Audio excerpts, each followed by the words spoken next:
ముచ్చట్లు నడుస్తున్నాయి. మస్తుగున్నాయి పిల్ల, మూడగట్టుకుని వస్తానా ఆగాగు. మన ఆడోళ్ళకు ఎన్ని కష్టాలు వచ్చినాయి అత్త? ఏం కష్టాలే కోడలు పిల్ల? ఒకటా రెండా సీతమ్మ కష్టాలు పడుతుంటివి. అవునే పిల్ల, ఆడ పుట్టికే కష్టాలు పుట్టిక. మన ఆడోళ్ళకు ఆడోళ్ళే వడనోళ్ళాయే. అవును పిల్ల, మన కష్టాలు కాటికి పోయినాడే తీరుతాయేమో. దీనికి పరిష్కారం లేదంటవా అత్త? ఏముంది పిల్ల, పేరుకే ఆడోళ్ళని ఆకాశంలో సగమని పోల్చిరు. ఎందులో సగం మనం? అవ్వత్త, ఆడోళ్లకు సగం పంచిన ముచ్చట్లు చాలా తక్కువ. ఆడోళ్లకు ఎంపీటీసీ, సర్పంచ్, ఎంపీపీ పదవులు వస్తే అలా మొగోళ్ళదే పెత్తానమాయే. అందులో ఆడోళ్ళ స్వేచ్ఛేముంది? అవు కదే పిల్ల. ఇంకా ఘోరమైన ముచ్చట్లున్నాయత్త, అవన్నీ ఇంటుంటే నా రక్తం కుత కుత ఉడకబట్టే. ఏంది అవి? చెప్తాగు, ఆ ముచ్చట్ల కాడికే వస్తున్నా. జర నాకు సమాజేటట్టు చెప్పు. మనం నవమాసాలు మోసి ఆడపిల్లనో మోగ పిల్లగానో సచ్చి బతుకుంటగంటే అలా బతుకు నడివింత్రమే అవుతుండే. అవు పిల్ల. ఇక ఈ ముచ్చట ఇట్లుంటే 3 ఏళ్ల నుంచి ముసలి ముతుకనే తేడా లేకుండా అందరిని చేసబట్టిరి, సంపబట్టిరి. ఇక ఆడోళ్ళకి స్వేచ్ఛేడుందే? అవు నిజమే కదా.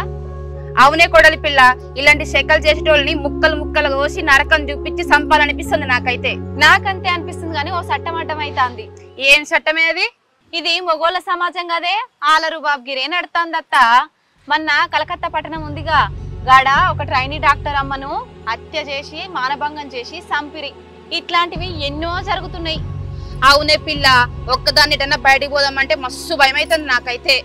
ఈ ముచ్చట ఇట్లుంటే మనం బొంబాయి అంటాం చూడు, ఆడ నటి జత్వాన్ని వాళ్ళ ఆయమ్మను అందరూ కాపాడటోలే కన్నేసి వాళ్ళని చిత్ర హింసలు పెట్టిరి, వాళ్ళని జైల్లో కూడా వేసిరి.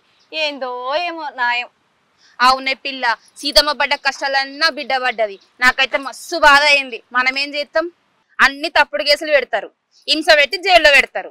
కష్టాల పాలు చేసిన నటి బిడ్డ వాళ్ళని ఎవరైతే కష్టాల పాలు చేసిరో ఒక్కొక్కరితో తిరగదీస్తేందుకు న్యాయస్థానం మెట్లెక్కింది. అట్నా? ఈ నటికొచ్చిన కష్టాలు ఉత్తిగానే జైలు పాలాయే, సమ్ము పోయే పరువు పాయే. వీటికి కొమ్ము కాసినోళ్ళు తోడుగొచ్చినోళ్ళు కూడా ఈమెకు పెట్టిన కేసులు వాళ్ళకి పెట్టి ఈమెను జైలు పాలు చేసినట్టు వాళ్ళని కూడా జైలు పాలు చేస్తేనే ఆమెకు న్యాయం జరిగినట్టు.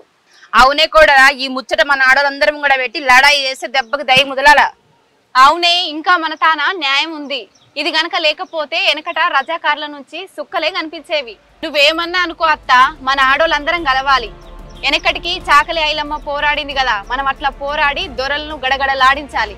ఆడోళ్ళ మీద రెక్కలేసినోళ్లను ముక్కలు కోసి వాళ్ళను గద్దెలకేసే కార్యం సురువు చేద్దాం. అట్నే కోడలా. ఎట్లా భద్రంగా ఉండమో చూసుకుందాం. అందరిని కూడగట్టే పనులుందాం. సరే, అట్నే చేద్దాం కోడలా.